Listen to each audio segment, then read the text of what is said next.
Nick Obolensky is our next speaker, and he is an expert on leadership. He is a fellow and program director of the Center for Management Development and London Business School.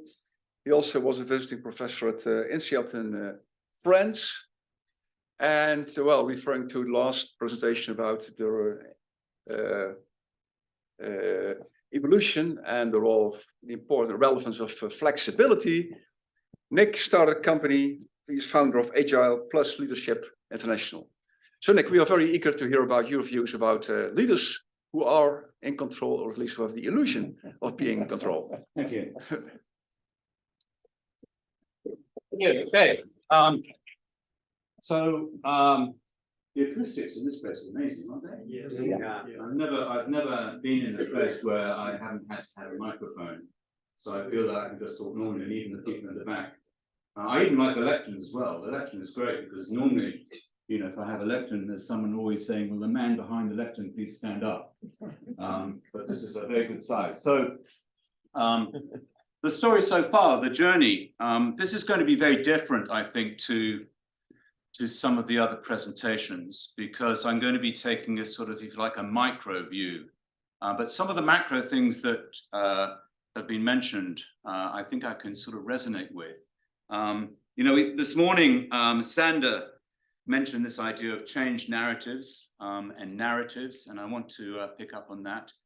It's interesting, you also looked at how, you know, we categorize by first looking at what's the same, and then by what's different. And it struck me listening to Sean that as a species, we may have jumped that first step, because we do tend to look at what differentiates us a lot more than what we have in common. I'm based in China, it's where I live, and I've learned that actually we probably have a lot more in common with China than we think, but we don't tend to talk about that. We tend to talk about the differentiations, and therefore we get then different narratives.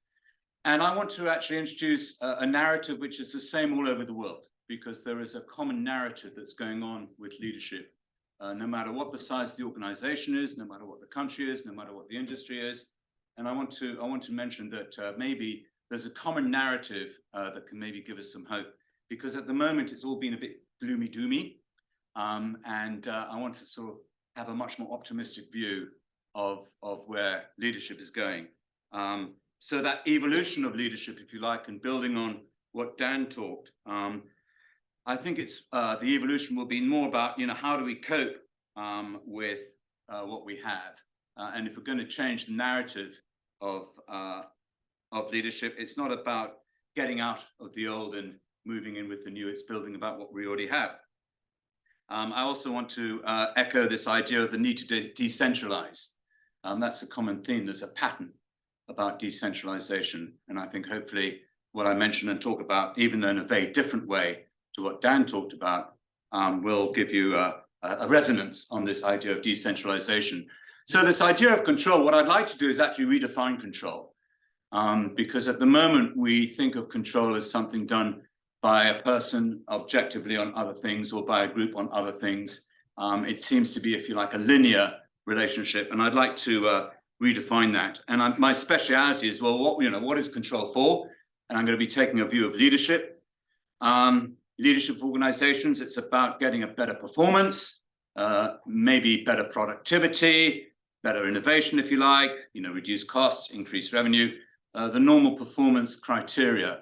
And a lot of leaders and a lot of systems in organizations are orientated towards getting performance.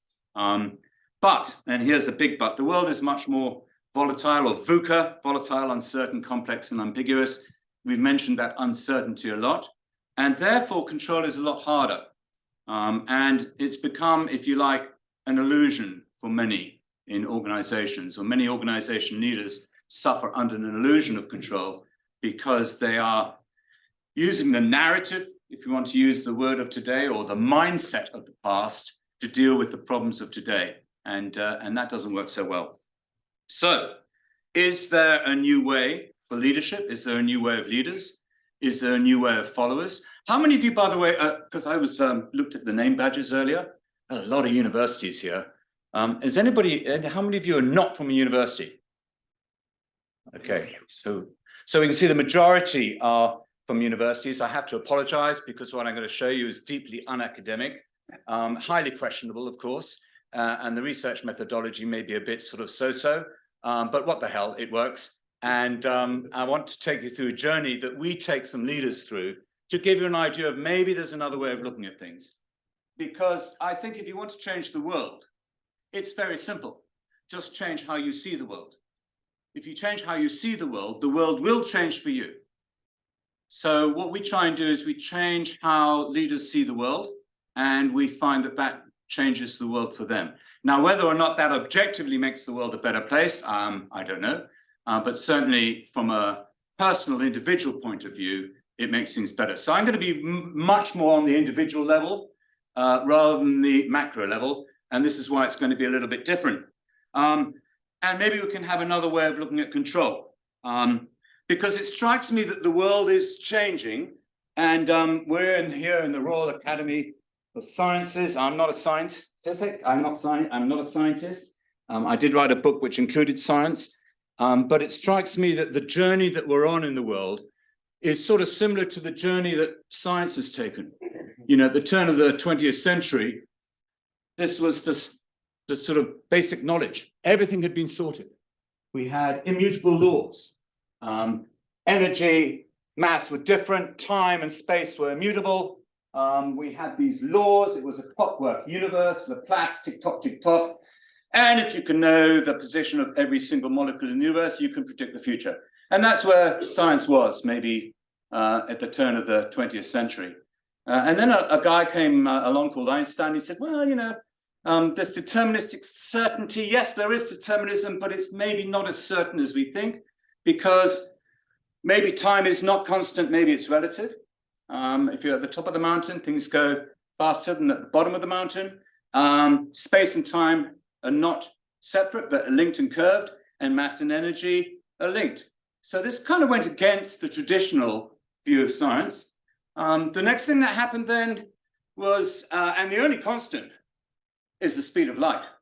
And nothing can go faster than the speed of light. And then quantum mechanics came along and said, well, actually, light and matter, light behaves in the same way as matter, matter behaves in the same way as light, and you can never really understand what's there until you look at it. And the Copenhagen interpretation of the collapse of the wave function means that there's a high degree of uncertainty until you start measuring or looking. And, you know, the uncertainty principle and Heisenberg, etc., began to call into question some of the things that Einstein talked about, especially the idea of entanglement and how information, if you like, can travel faster than the speed of light. Einstein called it spooky action at a distance. And as far as uncertainty is concerned, Einstein said, God does not play dice. So we begin to see within the scientific community this, if you like, trend away from this deterministic certainty, which then fed into complexity science, if you want to call it science. Some people call it an approach. I like to call it the science. A lot of these different scientific disciplines fed into, if you like, a move to what's called non-deterministic certainty. So the context within which we operate as a species in some ways seems to be reflected in the context of scientific exploration. Does this mean that Newton was wrong? No. So what we have then is now a paradox. We have different interpretations of reality, but depending on what level you're looking at, they can be in contradiction. So I think another key thing about leadership is understanding contradiction is a necessary part of complexity. And misalignment is a necessary part of dynamics, which of course goes against the traditional view of we need everything aligned, everything neat and tidy. My journey into this field, my original, if you like, career, if you believe Dan, I was abused, abused, manipulated and brainwashed into being a soldier. So my first career, I was a soldier for 12 years. Although looking back, I don't think I was any of those things. And my original, if you like, career was leadership on the battlefield. So I was trained how to fight on the battlefield. And in those days, when I was a soldier, this was the situation which Sean showed earlier, the Warsaw Pact, ready to invade the West. And we were based on a strategic approach of positional defense.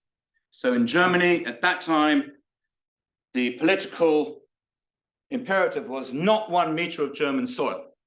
And I remember as a very young officer being taken on my top secret briefing, saying, this is where you fight your battle, this is where you die, and you've got probably a survival time of about 4 minutes, which I thought, okay, that's good. Then what happened in Western Europe is that it was realized that if there was going to be an invasion, there is no way that a positional defense could work. But I was trained for positional defense, and the way you do positional defense is the fixed variable is the ground. The ground is fixed. You know where you're going to fight the battle. So one variable is fixed, and on top of that variable, you can then make decisions. You can then look through your binoculars, say, do we go left? Do we go right? Do we go forward? You can pass your orders, and you can control to a certain degree, and then on a battlefield, get a result. Unfortunately, or fortunately, the strategy of positional defense changed to mobile defense. In other words, the Germans actually agreed. Anybody from Germany here? Dankeschön. You actually agreed to sacrifice some of Germany for the sake of Europe.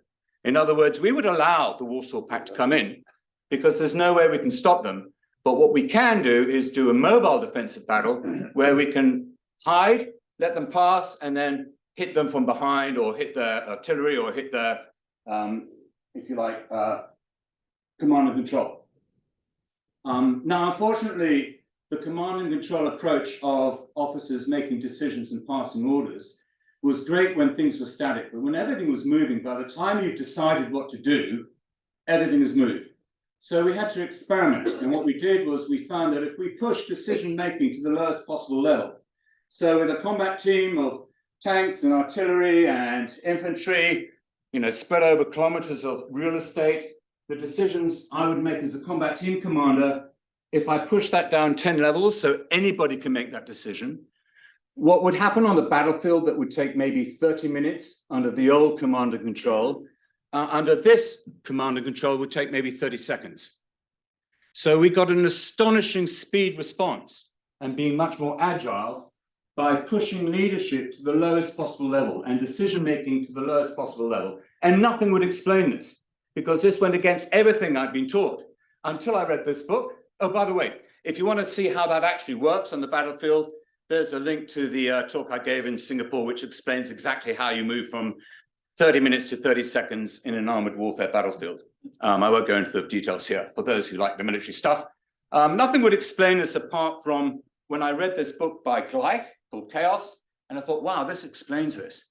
This explains why this approach works. When I left the army, I was then a consultant for a while and then joined a supermarket company, and we had to implement about 850 projects in 100 days across 50,000 employees, or 32 banks were going to close us down. So this was kind of like survivability. And again, what we learned was by pushing decision-making all the way down to the shop floor, we had 850 supermarkets, all the way down to the lowest possible level, we got amazing results. And this basket case, which was then called Gateway Food Market, survived, turned into Summerfield, then sold to Co-op, but basically 50,000 people saved their jobs. And it was in that time that I also started doing the research and wrote the book, Complex Adaptive Leadership, which is an appalling title when you look at it. But that pulled together, if you like, two strands of thinking. The first is modern Western complexity science, and the second strand is ancient Taoist wisdom. So, quick history, the book came out in 2010, and we formed the company in 2012. I was failing as a green energy entrepreneur, losing a lot of money. I had the right idea at the wrong time. Someone says, well, why don't you set up a company around the book? So we did that. The Chinese version of the book was translated in 2015, a much better title, Wei Lai Ling Dao Li. Does anybody speak Chinese? Okay. Sorry, I don't speak Chinese very well, but Wei Lai Ling Dao Li means future leadership. And really, that's a much better title of the research. We formed the Chinese company in 2016 as a subsidiary of the European company. Yeah, we won an award in 2017, got blah, blah, blah. But essentially what I'm going to share with you has been shared with many organizations around the world, because there is a common narrative that's happening around the world, across borders, across industries, across size of companies, and our USPs I mentioned. So to introduce what we're talking about and maybe a bit of the context, I'm going to play a short video. You'll hear a bit about why is this happening, perhaps, and also listen to what Adrian Butcher talks about, who is one of the leaders who's been through applying a different approach to leadership, and he talks about how it had an impact on him.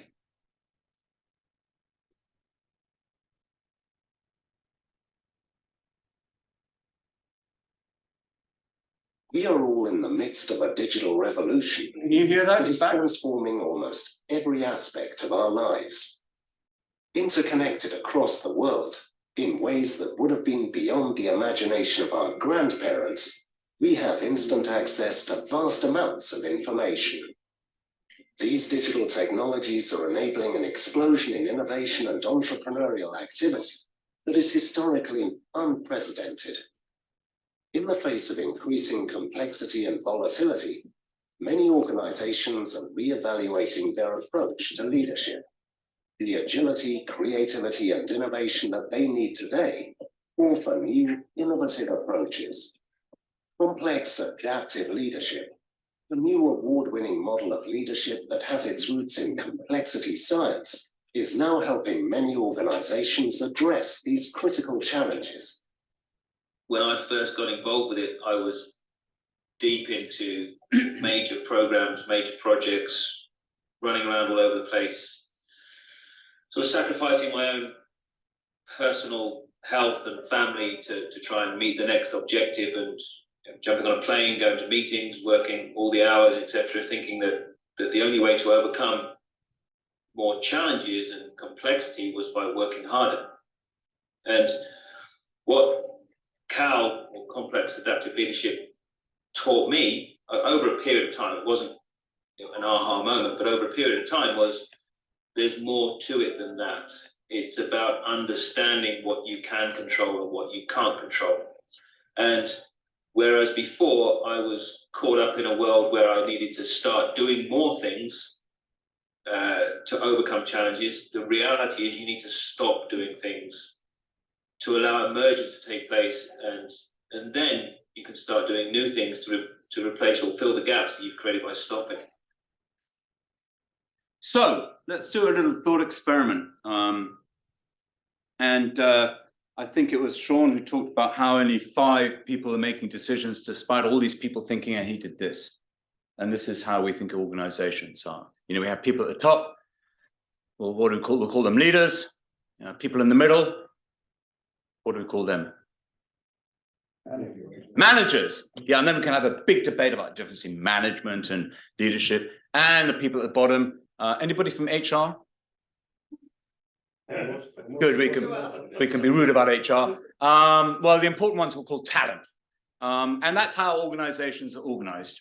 And there was a research that looked at organizations who'd been through major change, who succeeded in implementing major change, large, complex organizations. 3 different research projects at different times, found roughly the same, but I'd be interested to see what you guys think.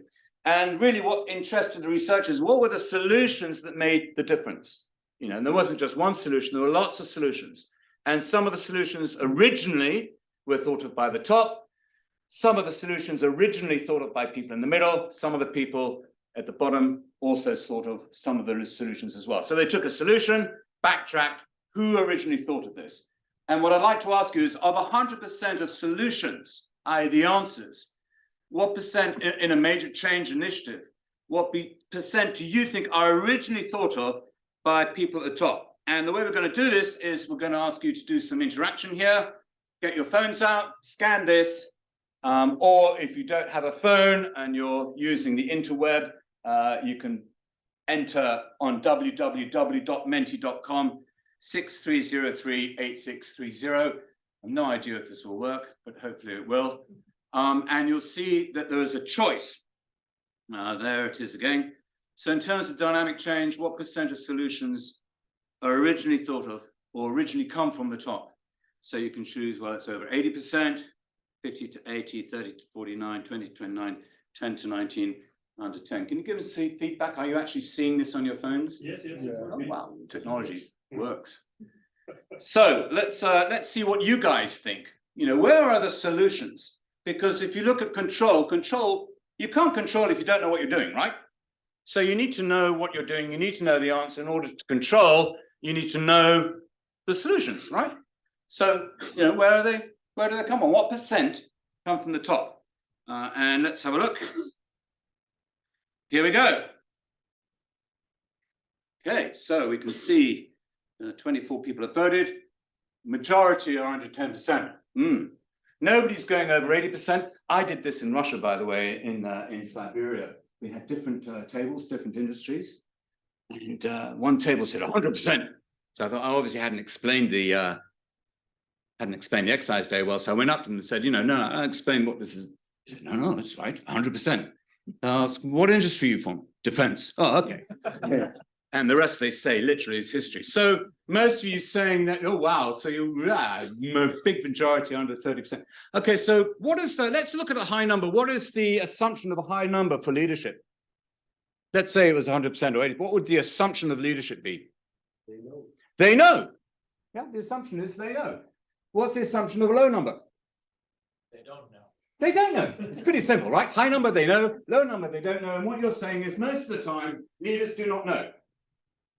Yeah? Do you think they know they do not know? No. They know. Come on. In the old days, they turned to God. Today, they turn to McKinsey. Why do you think the consultants are doing so well? Yeah? They know they don't know. And they look in the mirror and say, why me? Can they say they do not know? Hell no. Why can't they say they do not know? Loss of faith.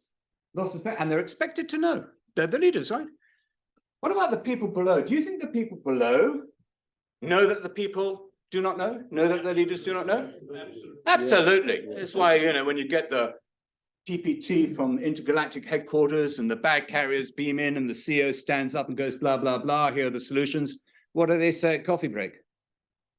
There he goes again. Yeah, bullshit. Okay. Do they expect them to know? No. Do the followers expect the leaders to know?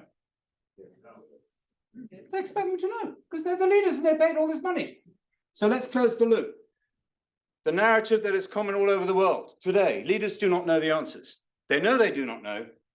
They cannot say they do not know because they're expected to know by a whole lot of people who know they don't know anyway. And this is happening all over the world. And this is, if you like, the nub of this illusion of control. This is why we talk about the illusion of control, because the world has changed far faster than our assumption of what leadership is. The world has changed to the extent that we are struggling to understand how we operate. You know, to give an example, and we've already had some from this, you know, this is the fastest way to cover ground for thousands and thousands and thousands and thousands and thousands of years. And now we have this in the space of a generation or two. And in terms of communicating, this is how we communicated at a distance of thousands of years. And then we have this, which is borrowing an icon from the past. And I'm wondering if email does survive in a generation or two, people will say, what is that icon?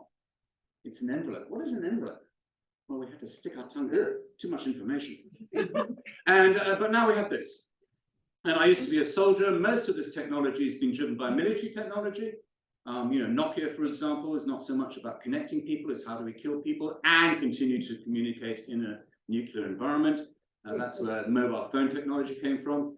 And as an end user of military technology, I have a very simple view of what it is. It's you kill people at a distance while you remain safe. And for thousands of years, this was the weapon of choice. And now we have this in the space of a generation. Put another way, if we want to look at it in a graph, this is what's happened. And this is only over 4,000 years, which is a very short period of time compared to what Dan was talking about, right? He was talking about tens of thousands of years in a tiny space of time. This would be anthropological shock. There you go. That was a short change, very short change. Now, of course, we don't feel this because we are the frog in boiling water. Yeah, we get up, we go to work, we go home, we go to bed. We get up, we go to work, we go home, we go to bed, up, work, home, bed, up, work, home, bed, up, work, home, holiday, up, work, home, bed, retire, dead. But basically, we don't really feel this. but this is the reality. What's interesting is the people who are being led are far more connected, far more aware, far more, if you like, informed than ever before. So this is bad news for control. Number one, you don't know the answers. And number two, the people below you know better than you. So how do we respond to that? Well, sadly, we haven't responded very well in terms of leadership. 5,000 years ago, there was only one pharaoh in Egypt in the Middle Kingdom. 1,000 years later, there was only one mayor in a Greek city at any point in time. 1,000 years later, there was only one Roman emperor at any point in time. 1,000 years later, there was only one king in a kingdom at any point in time. 1,000 years later, how many deans do you have in a single faculty? How many CEOs do you have in a company? How many prime ministers do you have? How many presidents do you have in a country? What we haven't done is we haven't changed our leadership assumptions. We still basic on the past, and this is a discontinuity. We still see leadership like this. It's something that flows downhill. Whenever we talk about leadership, it's something done by leaders, and you manage down and report up. And if you look at all the leadership research and the leadership stuff that's done, I don't want to badmouth my academic colleagues, but most of the stuff, the thinking, you can trace back to this guy, Thomas Carlyle, 1850. If you want to understand what good leadership is like, look at a great leader. And we still have some of that around, right? Look at Churchill, look at Thatcher, look at Xi Dada in China. It's a great leader. Study them, you'll understand leadership.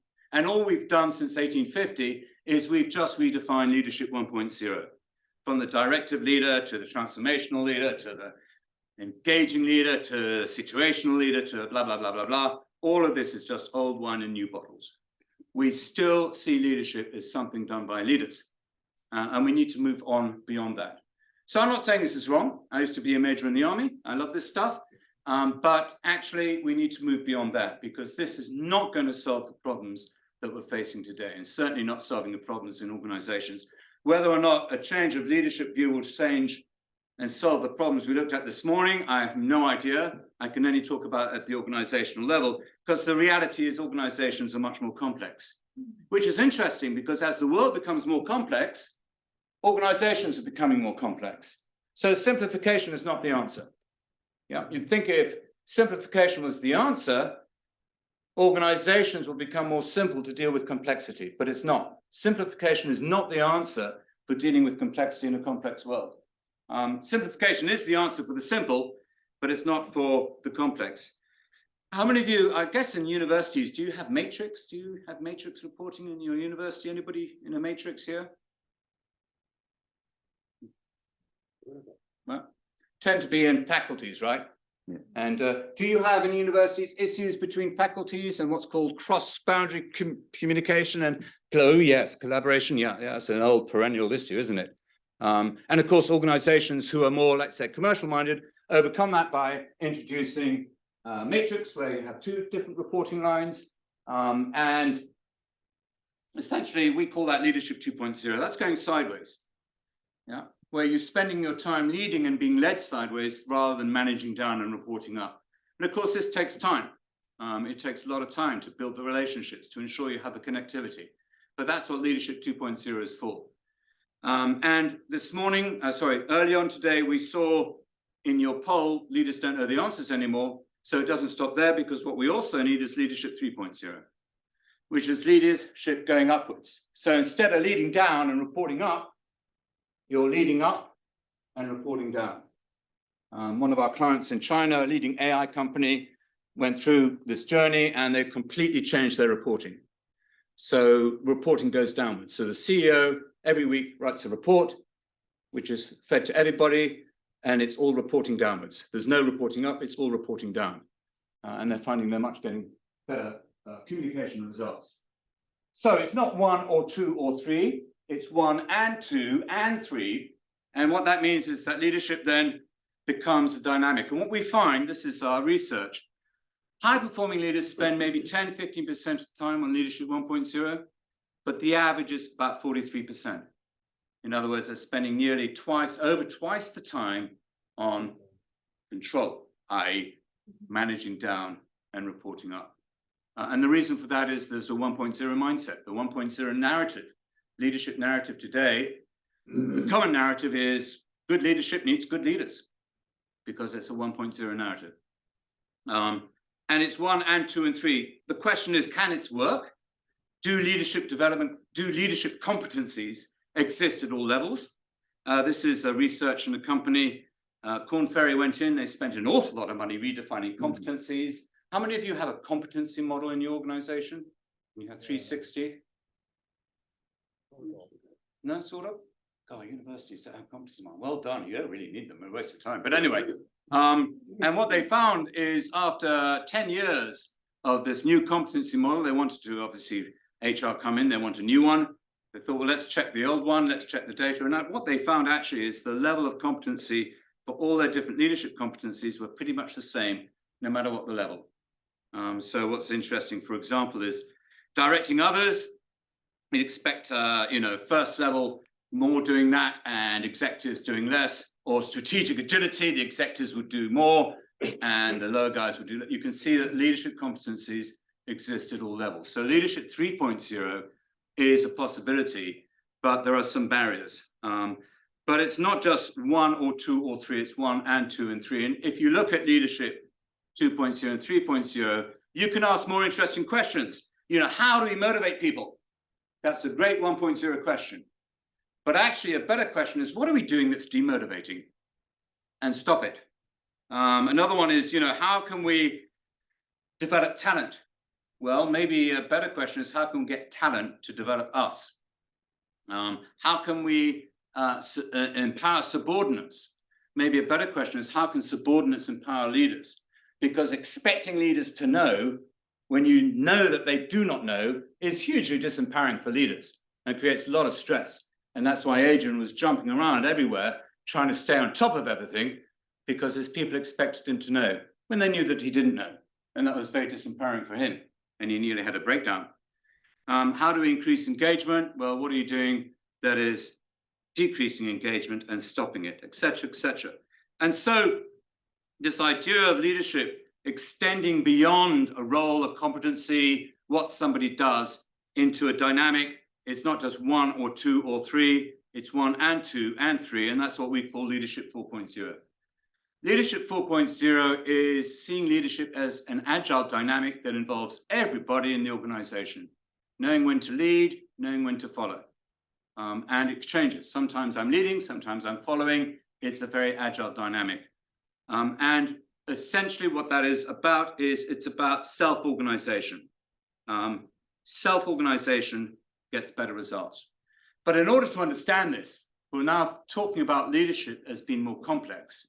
And so maybe we need to define what complexity is and isn't. And for that, I like to use the work of Brenda Zimmerman.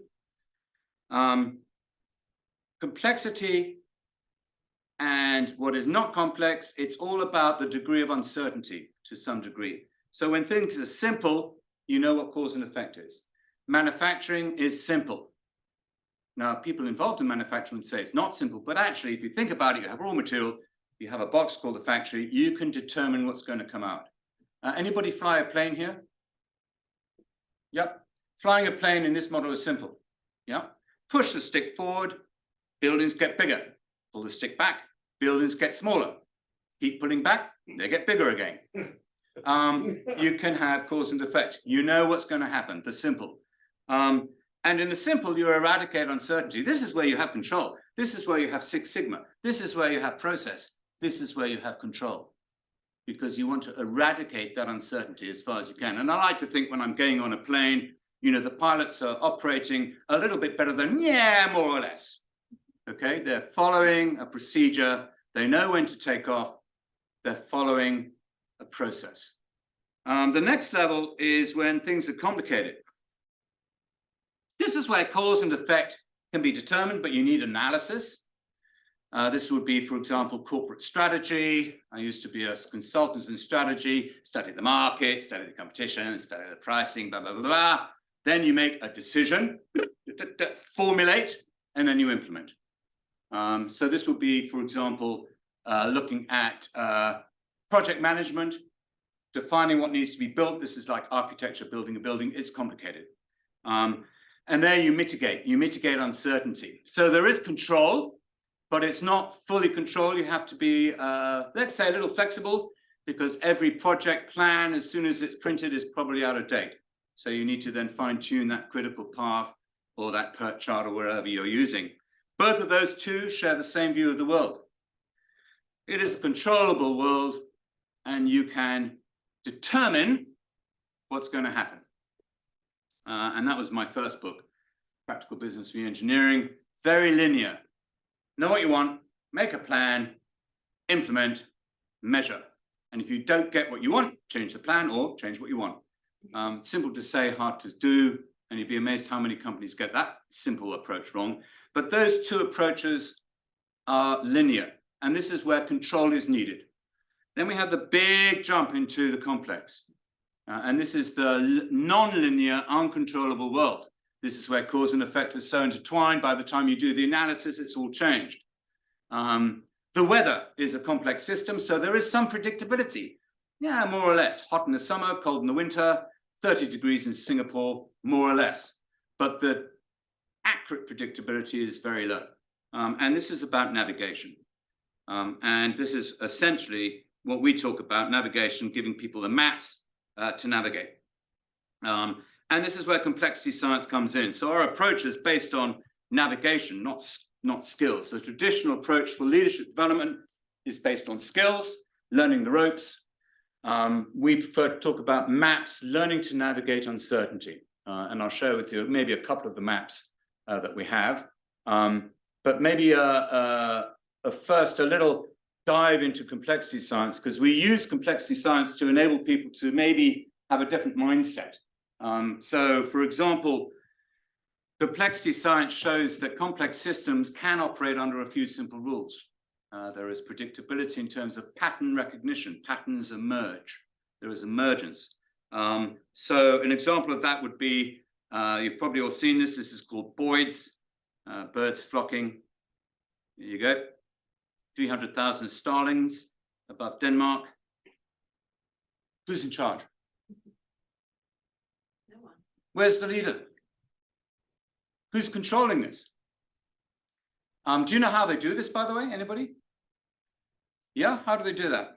They just follow the simple rules, right? They maintain the same distance on them. Yeah, 3 simple rules. It took them 10 years to work out: separation, alignment, and cohesion. And the interesting thing about those rules is 2 of them are contradictory. Separation and cohesion are opposite. So you need misalignment in a complex system. Unfortunately, leaders today would like to try and have everything simple, and they want 100% alignment in everything. Nah, complex systems need misalignment. And once you get over that understanding, then suddenly the need to control everything and get everything aligned. Well, when things are simple, absolutely. But when things are complex, no. So that's for the birds. Let me give you another quick thought experiment here. I want you to imagine you're on a tennis court with 30 other people. Okay, no net, at random. And everybody has to choose 2 people at random. So you have to choose 2 people at random as your reference point, but nobody is allowed to indicate in any way who they've chosen.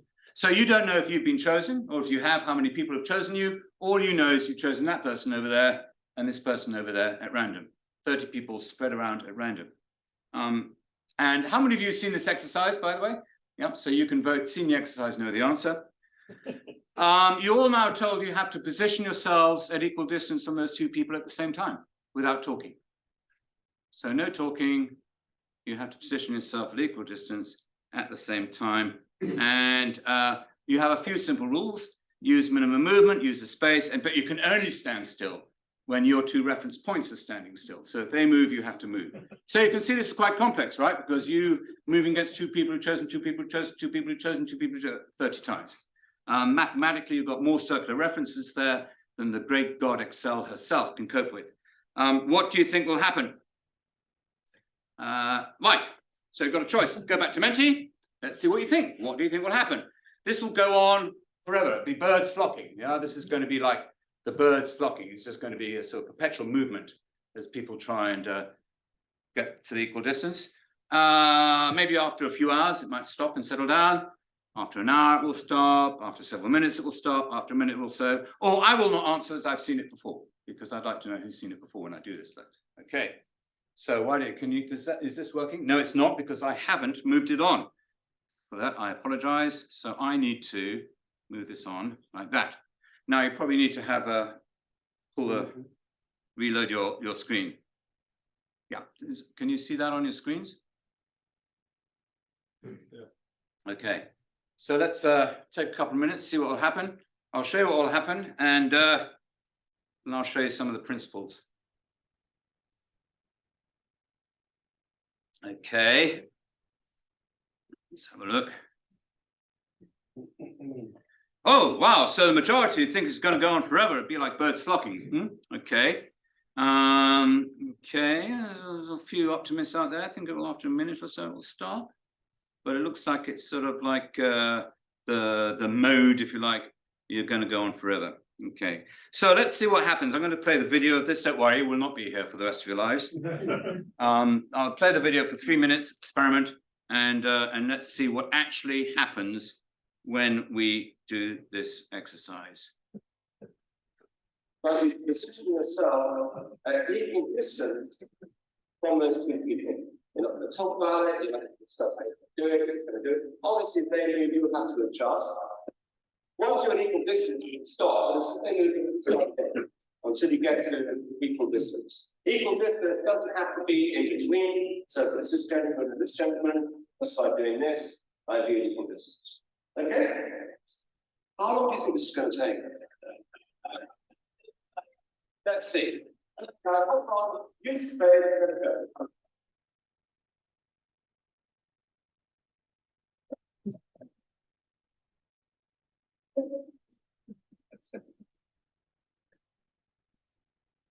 Birds are markedly more elegant. Birds are markedly more elegant. Oh, birds are much more elegant than people, absolutely. But the birds are following different rules, of course, so, you know.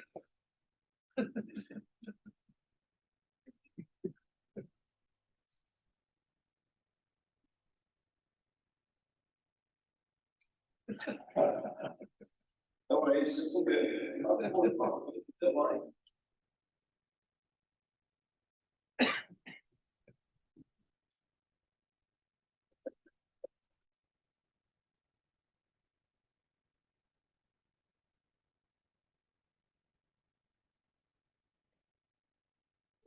Don't worry about that.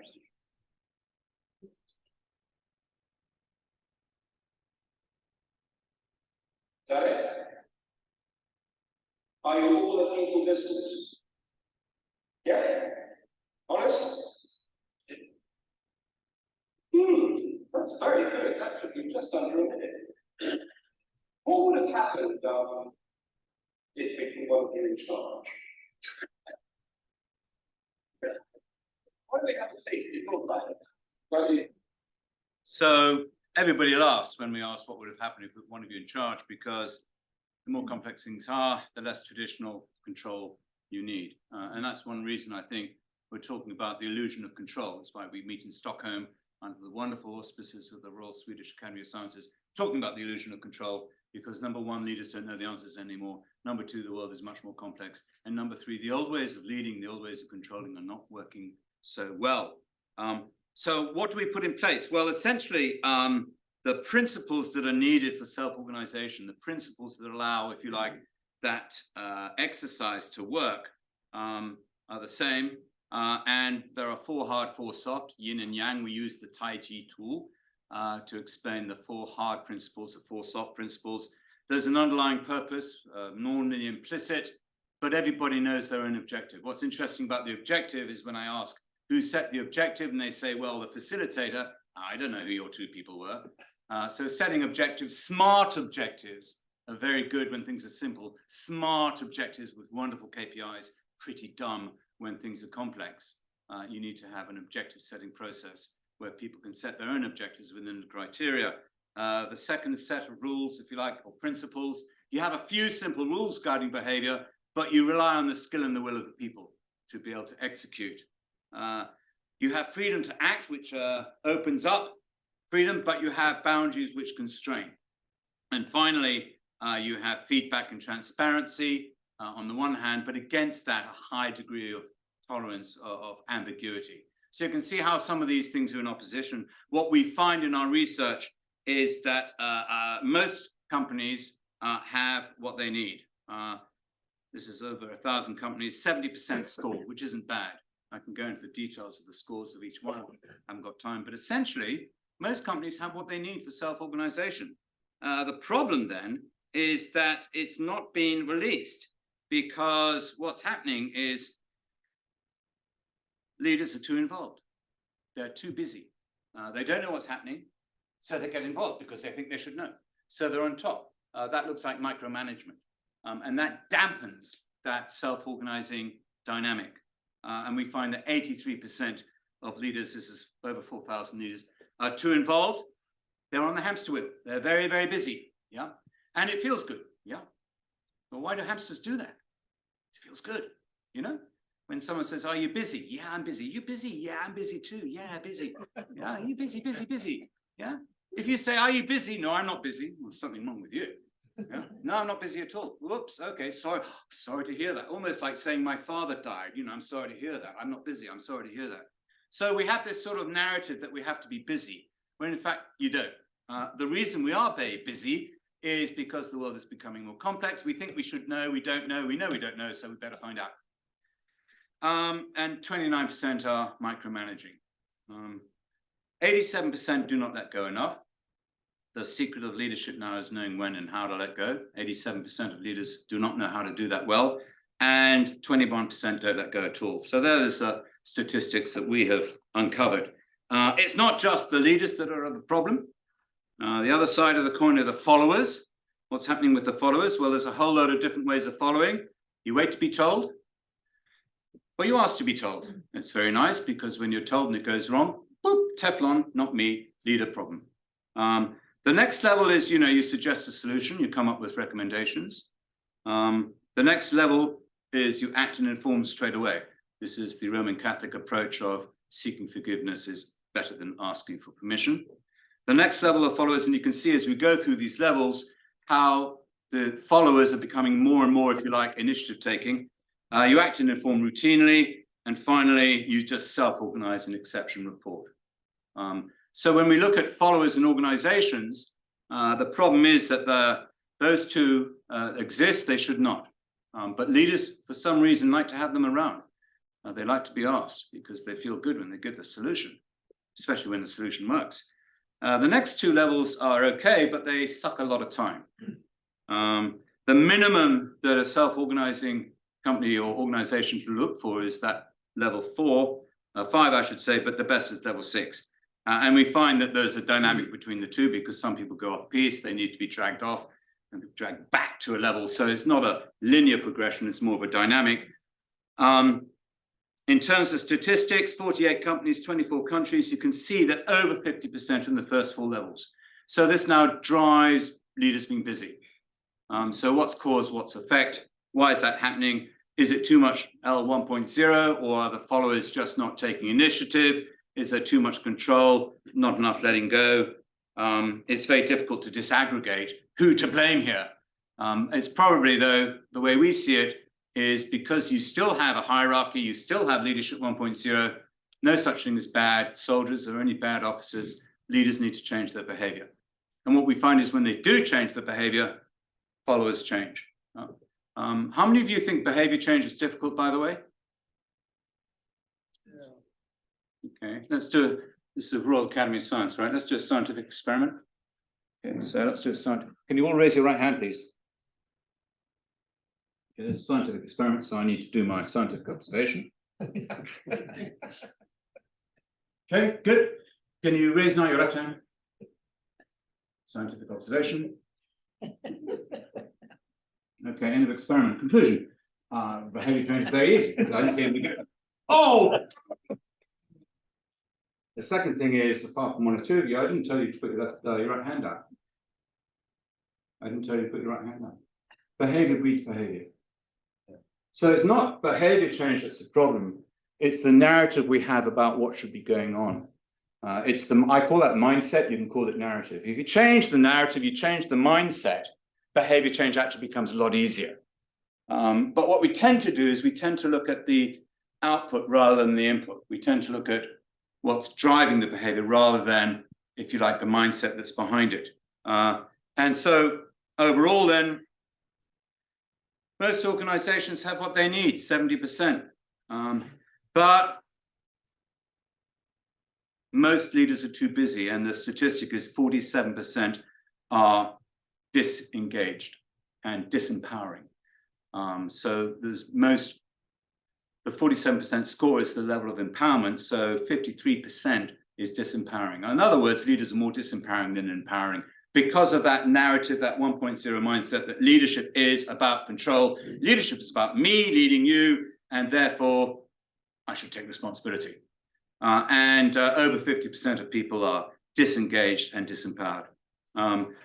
So I'm just going to jump ahead and say this is all very nice, but what's the result? So I'm going to share with you some of the research we've done. COVID was a wonderful opportunity for us to research. We then got hold of about, I don't know, 100, maybe 120 of our alumni who'd done our programs a few years before COVID to see, you know, did this help with COVID? And how well are you performing against people who have a, let's say, traditional mindset or traditional narrative? Are you performing better? Are you doing better dealing with COVID because of that? And if so, why? And what we found was 75, I think it was 75%, yeah, about 75% said they were doing either much better or better. 25% was about the same. And we asked, well, why are you doing better? What are the other guys doing? And it's all about, you know, anxiety, loss of control, cannot manage the stress, trying to keep on top of everything, fear to lose control, getting lost in the detail, this constant search for control. So this illusion of control, is actually wasting an awful lot of money in organizations. It's wasting an awful lot of lives, you know, broken marriages, estranged children, heart attacks, triple bypass. Heart surgeons are loving it, but essentially it's not a good idea. This is our research. The Howe report looked at different organizations. They identified 3 types: the sort of command and control, you know, sir, yes, sir type organization, the informed acquiescent organization, which is what most organizations are like. You know, you have guys at the top, they make decisions, and yeah, more or less it gets done. And then you had organizations which had a high degree of self-organization. They called it self-governance. And what interested the researchers as well, you know, does this make a difference? And in terms of innovation and ideas, you could see that self-governance got much better results than informed acquiescence, which did much better than the blind obedient organizations. In terms of customer satisfaction and staff referrals, again, self-organizations get better results. They expected that the financial results would not be so good with the self-organization because everybody would be very happy, but the CFO would be pulling his hair out with this chaos. But in fact, financial performance was better, corporate reputation was better as well. And in terms of observing misconduct, there was less misconduct to observe, but when it was observed, it was reported better. So is this new, this idea of self-organization, this idea of moving leadership away from leaders, this idea of having control being defined by self-control rather than control of the few, of the many by the few, not a new idea. It's not a new idea. So in Chinese, and you're going to have to forgive me when I say this, this says Wu Wei Er Zhi Da Zhi Rou. What does that mean? Wu Wei Er Zhi means leading by not doing, or I would call this effortless leadership. Da Zhi means it's the highest form of wisdom. Royu, it may look a bit silly. This is not a new idea. This is from China 2,000 years ago from Lao Tzu. But what is new? What is new is, I think, in a more VUCA world, I think complexity science can explain why and when that can work. Why and when that can work. And our approach hopefully can give one approach on how. Our approach is just one of many approaches. You'd expect in a complex world with complexity, you'd have emergence. We're not the only people sort of saying this sort of stuff out there. You know, there's our book, Complex Adaptive Leadership. For the students amongst you, if you like science, you'll love chapter 5. If you don't, skip it. But there's others. Reinventing Organizations. Frederick LaRue talks about the teal organization. versus the red organization, which is sort of command and control. You've got Brian Robertson, you know, holocracy. He goes one step further. He says, well, let's get rid of hierarchy. Let's abolish hierarchy. My view is, nah, that's not going to happen. You need to be more realistic. Hierarchy is still needed. Hierarchy is still needed, but it could be far more powerful if it enables self-control in an organization, leaving leaders in a hierarchy to do more important things like strategize or spending time with family. So our approach is just one. There's lots of others going on about that. In the end, in a summary, different context needs different control. You still need control in the simple, absolutely. Six Sigma, right? First time, every time. Process, follow the process, get the result. When things are complicated, you need coordinated control, project management, programs. But when things are complex, self-organization, self-organized control gets better results within a few simple rules, within a few simple principles. The illusion of control is an issue in a VUCA context, and that's why, you know, the world is becoming more volatile, uncertain, complex, ambiguous, and this illusion creates issues. Over-management by leaders because they think they should know, so they try and get on top of everything. Suboptimal productivity, curtailed innovation, poor work-life balance, stress, death, etc. And understanding, I think, the lessons in complexity science for leadership and leaders can give perhaps a new way of looking at things. So that is all I wanted to talk about, and I'm happy to take questions, as well as for the introverts amongst you who don't want to stick your hand up. You can type a question in Menti as well. Thank you.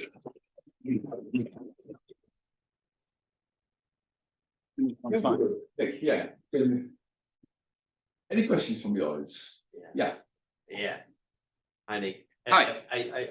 I start with not so modest, but I start because you ended with this word hierarchy, which is so natural. It's self-organizing systems. And so the question is that I've quite some experience as a corporate consultant with self-organization. Ricardo Sembler is a very good acquaintance of me personally. For others, he's sort of a guru, right, in self-organization. And happy to call Joe Badaracco one of my teachers. And he has this, you mentioned him, quiet leadership. And he has this concept of defining moments, and these moments that matter, good versus good decisions. What I experience that indeed self-organization is extremely useful. Everything I see myself in practice over that close to 40 years. But so often I see that there are moments that the leadership, and that's discussions I had with Ricardo too, have these moments that things are getting a little bit shaky. That is a moment is that you have to make a real point, a personal point. So it's a good versus good dilemma, a decision where people recognize you as almost as a good parent, extremely consistent, also struggling with your values. And we do it right, it can have an enormous impact of royalty or go terribly wrong by law. Is that something you Yeah, I mean, listen, I think one of the mistakes that a lot of people in the self-organization fraternity make is they see this as a new paradigm. They see this as going back to the, you know, the looking at new narrative. Do we crush it? Do we invent something new, or do we tinker? And I think where a lot of the self-organization gurus, or I don't want to slag anybody, but they see this as new.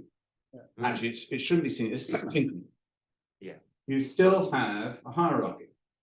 You still need to kick ass, pardon my French, when you need to. When you need to. So for leadership in a hierarchy, it's not about putting self-organization in and that's it, I'm off to the beach to Bali to smoke my whatever I smoke. Okay. It's about knowing when and how to let go, when to grip, when to let go, when to step in, when to step back. So this is more of an adaptive, if you like, agile approach. The aim should always be for a leader to make himself redundant as quickly as possible and get self-organization.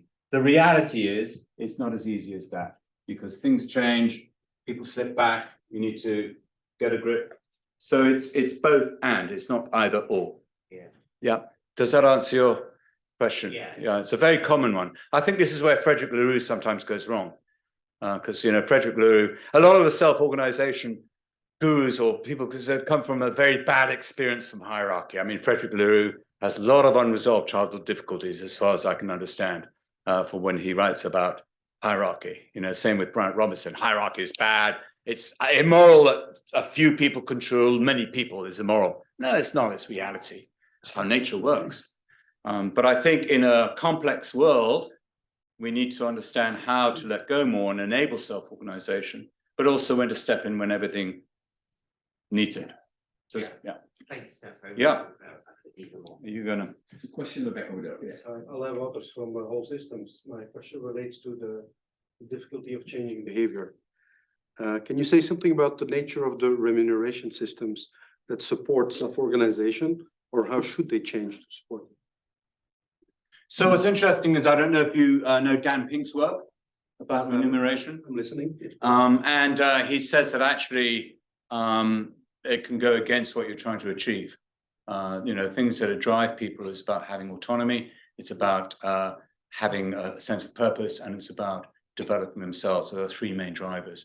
So remuneration, it depends on it depends, because in some industries, for example, in sales, you can't just change remuneration overnight. But giving salesmen targets rather than saying, well, do your best, what do you think you can do? And then using the group process or the group approach rather than the system imposed approach can help. I think mindset change and behavior for leaders is not driven by remuneration. I mean, certainly in the programs we run, they pay us. Yeah, they pay us. We don't pay them. That change, they pay us. Yeah, okay, they pay us. So we don't give them money to change. But what they do get is a better life, 25 to 30% more time, because they suddenly realize, you know what, I don't need to be on the hamster wheel anymore. I don't need to know everything. I can let go, which of course then empowers and changes the behavior of the team. But it can take time because people don't change overnight. So it does take time. So when you're running a meeting and you're in the meeting and you're always the one saying what should happen, and you say, hey, I might try some of this self-organization stuff, and you go into the meeting saying, right, any suggestions? There'll be silence. Yeah? There'll be silence because they expect you to tell them what to do. So all of you go away, come back tomorrow, three suggestions on my desk by 9 o'clock, go away. So do the 1.0 stuff. It takes time. It takes time. It depends where the organization is. Remuneration can play a role, but in our experience, it's not the main thing. Another question, and then I'll come back to you. You mentioned you're based in China. Yep. Yeah, at the moment. And it looks like you're doing this all over the place in various continents. Yeah. Do you have any observations how the responses to these ideas differ between China and the West, Asian countries on the one hand and Western countries? So to tell you the truth, when we set up the company and started taking the stuff out there, and then we looked at international expansion, I never thought this would fly in China, right? Because of this sort of view that, the respect for elders and, all that sort of stuff, very hierarchical approach. But actually, it went down really well. And the reason for that, I think, is we have a very either-or mentality in the West. Either it's this or it's that. The Western mindset, the Chinese mindset is more about both and, it's more nuanced. And so this idea of having hierarchy and self-control, having direction and self-direction, was a lot easier, I think, for the Asian mindset to get hold of, especially as we use Lao Tzu in China and Tai Chi and Wu Wei. Everybody in China, Wu Wei Zhi, everybody knows that. But what they don't know is the science which helps them understand it. Yeah, it goes down well in China, as well as, the feedback we've had in China was, this is the best Western approach for China. But in Texas, we also got the feedback, hey, this is the real Texan approach. And I think the reason for that is this narrative. Everybody knows they're too busy. Everybody knows they don't know, but they can't say they don't know. This is happening all over the world. So there's a common narrative that unites leadership, as well as the different narratives we saw this morning and this afternoon. So this is based on science and gravity. Yeah, you throw a Chinaman off the roof and you throw an American off the roof, they're going to hit the ground at the same time. Sorry to be, for a scientific approach. Yeah. Have you tried? I mean, have you tested? No, we haven't tested this. No, but I understand from my science studies that that's what will happen. Yeah. The selection of leaders in various organizations, private or public, is in many cases very different. Do you have any lessons about how to select people to come to a leadership role? What to look at and what not to look at, and compare it with what is happening right now? Yeah, that people are appointed for political reasons or because they have the right nationality, or all that kind of stuff. Yeah, and I mean the reality is it's not a perfect world. You have the Peter principle of people getting promoted beyond their capability, and you also have this idea of followers. They like leaders to be in control. We want. I mean, this is a mess, right? We need someone in control. There's a leader who says he's in control, so we vote for him. We'll go for Brexit. I mean, oh my God, take back control. Yes, that sounds good. I'll vote for Brexit. No, wrong. So, it depends. It very much depends on the organization. What I would say is that based on the future rather than the past, I think leaders of the future, what's the most important thing they should do is to listen. People who listen well, people who can adapt their behavior, people who can pull rather than push, although they need to be able to push as well as pull. You still have hierarchy. You still need people in control or in charge, but you want the people who don't think they have to be fantastic leaders. So I think the competencies of the past, which, looks at how well you communicate, how a strategic thinker you are, all of that may be still needed, but that's leadership 1.0, still needed, no longer sufficient. A lot of our clients go away from competency models because, they're just a waste of time. And they focus more on values and what sort of person and values they oppose. So in terms of selecting, I like Gore's approach to selecting leaders is you select your leader. So if I'm an employee in Gore and you're my leader and you're not doing what I think you should be doing for me, or I'll then report to him instead. I'm not reporting to you now, I'm reporting to him. So maybe a dynamic that involves the followers deciding who should the leaders be. That could be another approach as well. Yeah, I don't know if that answers your question. I don't think it's a perfect answer, by the way. It's not a perfect world, so which is good. Wouldn't it be so boring if it was perfect? This morning we're going, it's doom and gloom. I mean, that's great, right? It'd be awful if everything was fine. Everything was fantastic. What would we talk about? So it's not a perfect world. Great. We don't want a perfect world. We want imperfections so we can struggle and explore and strive and have fun. Sorry, I'm an optimist. All in favor. Yeah.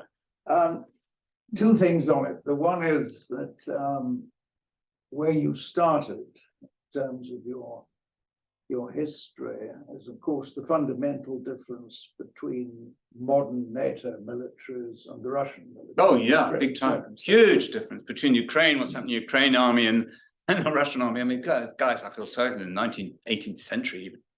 And then the flip side of that is the sort of interesting question about the implications for political leadership. Oh God, yeah. Because that I think it was the World Bank context that you were hearing in respect of that issue. But one of the questions that I think one has to grapple with in this regard, and if I may, I'm going to add a rider to this in a moment. But one of the questions that one has to grapple with is if representative democracy in its traditional sense is no longer fit for purpose for all of these reasons, right? The five at the top will keep on going. If that is not, how does one adapt this model in democratic systems to allow for higher degrees of accountability throughout the system itself? Because that avoids the Brexits. It may even avoid the idiocies of the Putins. It'll certainly do something about controlling Trump, although Trump is narcissistic sociopath who's probably not containable within the confines It's of very any lovable, system. and this leader we all love. You know, there are lots of charisma, and he seems to know what he's talking about. And I'll vote for him. That's right, I and, you know, and Putin and Erdogan and Yeah, and lots the of other rest. people in the same space. But it would be interesting to think about that. We know how it works in the military. We know that empowered NCOs reduce strain within the system massively and increase efficiencies enormously, which is the underlying logic. There's still a hierarchy. You still have to salute the officer. You have to do all of the other things. But the system works differently. Now, what would be? Do you have any thoughts on how Yeah. that could be applied in politically, terms? yeah. Well, I mean, I would point to the president of Switzerland. Yes, absolutely. Do anybody know who he is? I mean, the Swiss probably don't know who he is. You're not supposed to. Because they change every year.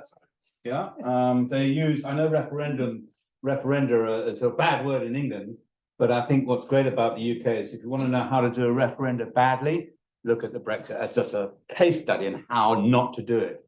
So I think the Swiss approach is beginning to get there. It's interesting in Switzerland, you have so many different, you know, Ticino, Vaudois, Schweizerdeutsch, you know, you almost have a mini Europe in Switzerland. They use much more distributive government. So that's one approach that could work. If I may just. But I don't think we should all become Swiss. But I Anybody think- from Switzerland? Thank God. Okay, one of our foundations is there, but I think the issue is also, this is an area where digital instruments are going to become increasingly needed. Absolutely. Because immediate feedback in the political system becomes available, the opportunity to test ideas before legislation is formulated through whatever system, the ability to test alternatives, all of these things are possible within distributed digital networks, which simply didn't exist, obviously, until very recently. So I think there are interesting prospects. But the problem is, if you're a politician, you don't want to have that. You want to get on the board, get the super PAC, get the money, tap the board, get 5 years. You don't want to have that. Which is why the systems are breaking down. Exactly. So that's why, you know, liberal democracy is a corrupt notion. Right. It's neither liberal nor democratic. But hey, it is what we have. I live in China though, so we don't have any of these problems. Well, Just- let me ask, And a lady at the back. I really hear you loud and clear, but I have difficulty finding any self-organized company around. There are only, how did the report? There was only 3%. And when Forbes did the follow-up, it was only 8%. So what we tend to do is, and clients say, well, show us the self-organized company. And we never do that. Why? Because even the companies, and there are very few of them, that are self-organizing, the end point is not the aim, it's the journey. It's the journey they went through to get there is the most important thing. So I think everybody is actually on a journey towards that because they're going to die. Yeah, because they realize that their employees are less engaged, they need more empowerment, et cetera, et cetera, et cetera. So in some respect, almost every organization is on this journey, just some are further ahead, but their journey has been different. So I don't think there is a cookie cutter approach that you can say, right, do what this organization does and copy it. It's the journey to get there, number one. Number two, self-organization doesn't need to be the total organization. So in our clients, people go through their teams, the departments, whoever it is, they become self-organizing in a system which is not self-organizing, but they still get better results. So it's not about having to have the whole organization self-organizing. This is where I think some of the self-organization gurus get it wrong. They say it has to come from the top. Well, hang on, that's 1.0 thinking. No, it doesn't. The best place to put this is in the middle, because then you have, revolutions don't happen at the top. Never heard of a revolution happening at the top. It's always kind of in the middle. So there are very few self-organizing organizations, but it doesn't have to be a whole organization doing it. Does that answer the question? Yeah, but I think the double-hander is that we, those of us who are in business school or whatever, are getting a very biased set of results because all the people who write biographies or consultants, writing about this, basically talk about the success of, top-down leadership. Yeah. That's 1.0 thinking. And business schools, how many of you are from business schools? Yeah, we're in the business of, it's all about knowledge. Give them an MBA. What does MBA stand for? What is it? Mediocre but arrogant, right? In China, it's married but available. But anyway, we give them knowledge because it's about knowledge. Why? Because leaders should know. That's good knowledge. So I think it's great that business schools are doing that because it means that we can sort of compete without going directly head to head. And we do compete with business schools, but in a different way. It's both and, because Leadership 1.0 is still needed. So I'm not saying MBAs are a waste of time. Leadership 1.0 is still needed. It's just no longer sufficient. And I think we're in a transition moving towards looking from the future towards self-organization. I mean, I think in 2 or 3 generations, people say, the leadership development, what's that? Well, they had these people called leaders. Who the hell are they? Well, these guys that were put in charge. What does it mean in charge? 3 generations, 4 generations, we're all going to be dead by then, right? I think leadership will be defunct, maybe completely different. But I think the reality is we have to work with what we have today, and it's both and. So business schools still needed, Leadership 1.0 still needed, kick-ass still needed, but no longer sufficient. And maybe the illusion of control is we think that's the only game in town, when in fact there could be other ways of playing the game. I don't know if that answered the question. Yeah. We have a question from the back, I think, chat. The lady had her hand up. Ladies first. Oh, sorry, because she had her hand up a couple of times. This thing. Yeah. Thank you. Sorry.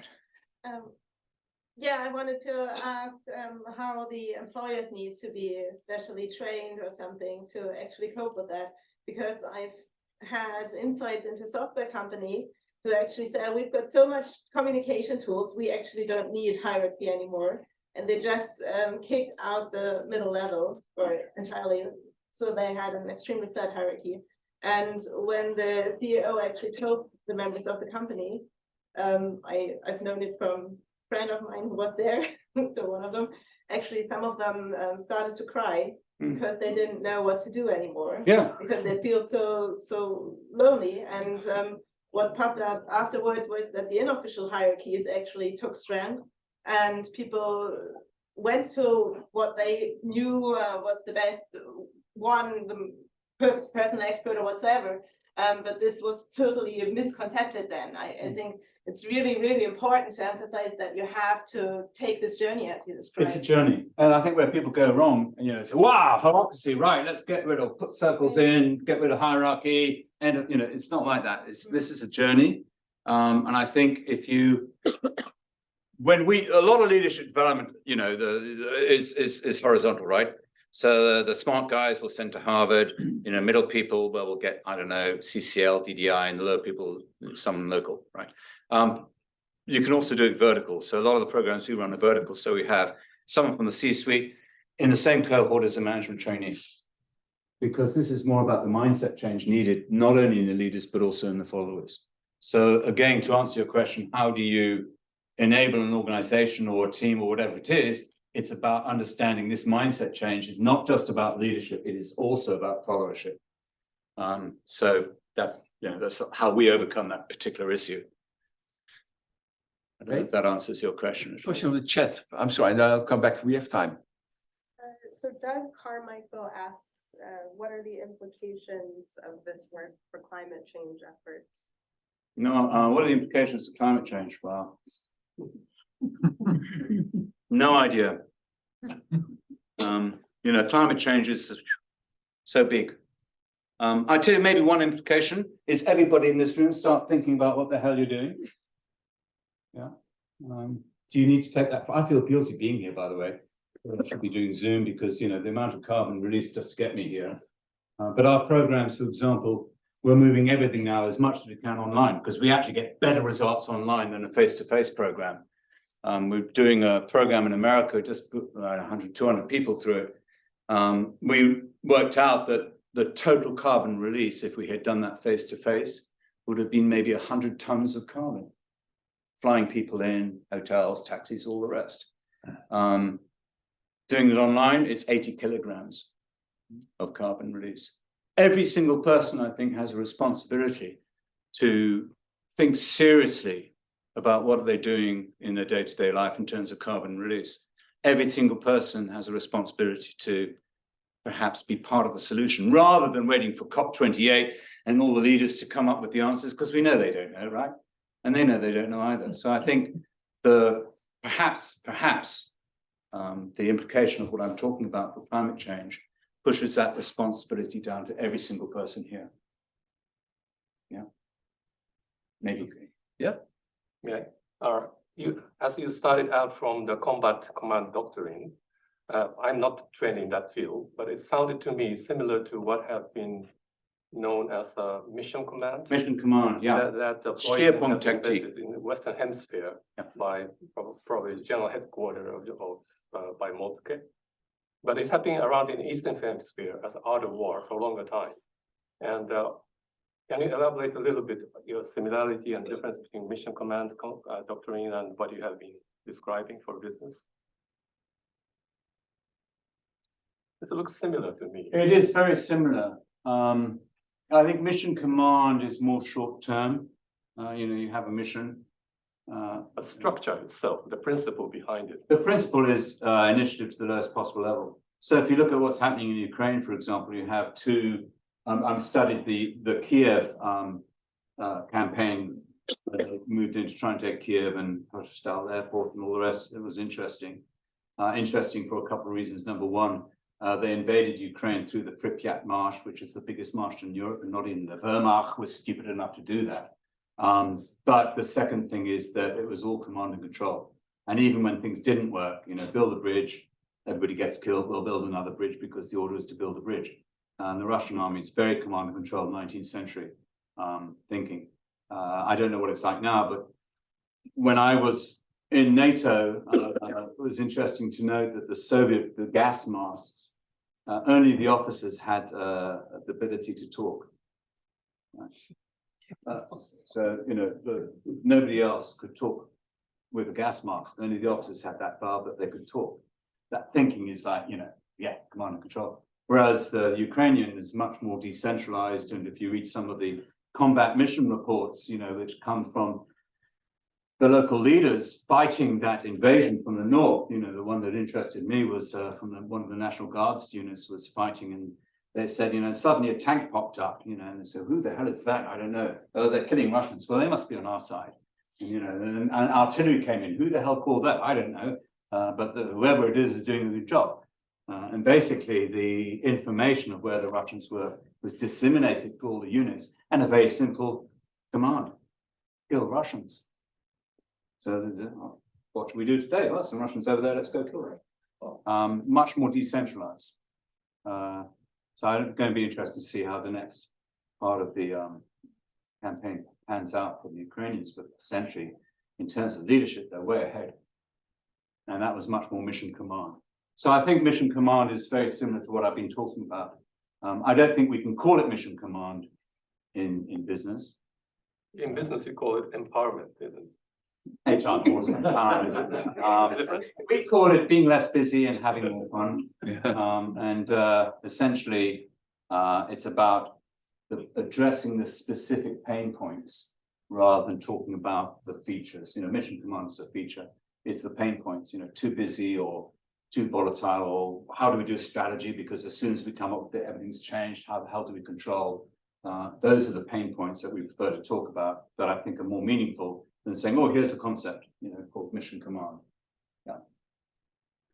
Sander, and then I come back to you. In response to the last question, not this one, you actually slipped in that you have better results working online than working face to face. Yeah. What have you done to get to that point, which is an issue that for any university is a very major issue, and I'd like some help. I don't know about that. It's a competition, isn't it? Yeah.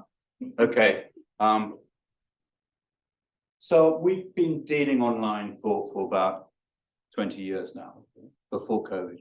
And the experience we had, we actually get from the BBC. You're running a TV show. Yeah. So it's about engagement.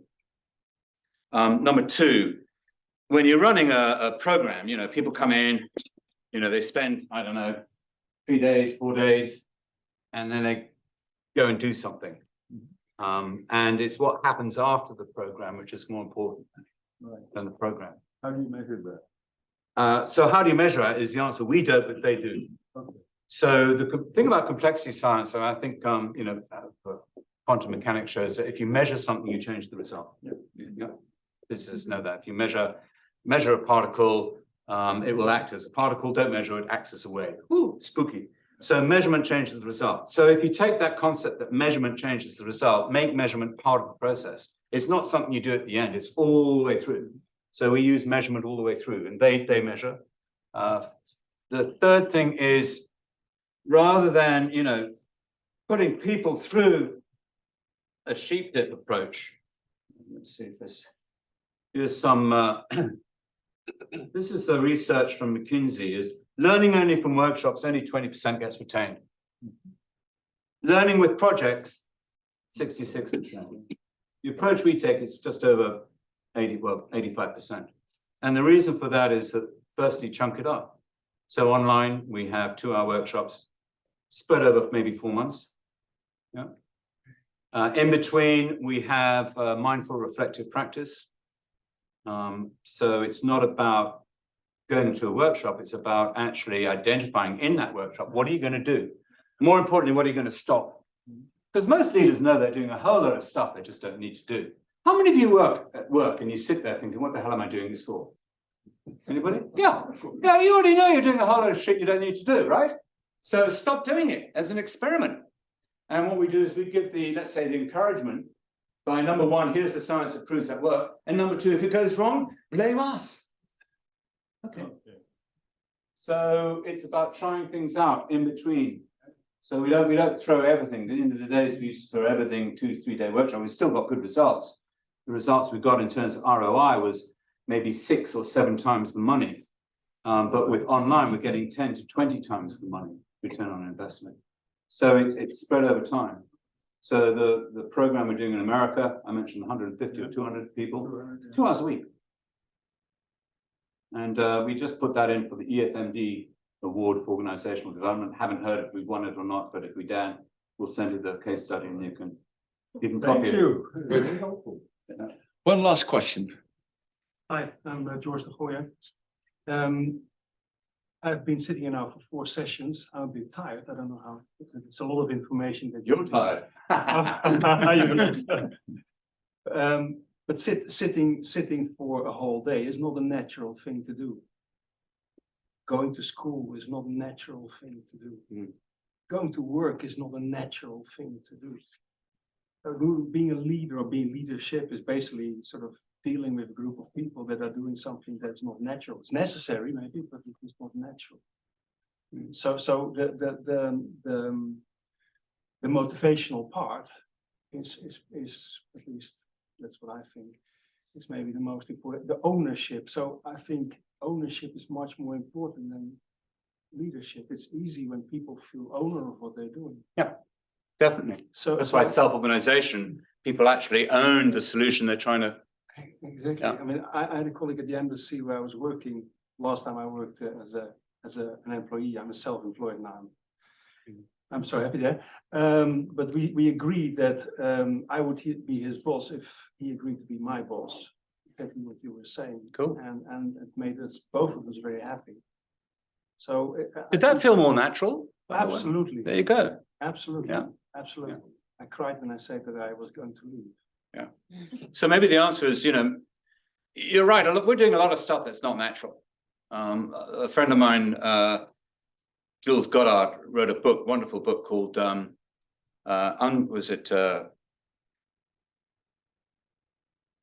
Stupid Thinking or something. It's about basically how we're doing a whole lot of stuff we just don't need to do. And I think the first thing is to identify and stop doing it. And the second thing is ask your people, how can we make this more fun and natural? Because you don't know the answer, but they might. So maybe ask them, I don't know. Never asked me that before. I'll go away and come back next week with some ideas. So maybe, you can make things more natural. It's not a perfect world. It's not a perfect life, but I think we can have more fun along the way. Maybe die a little happier. Okay, it's 5:30. Nick, thanks very much. Thank you.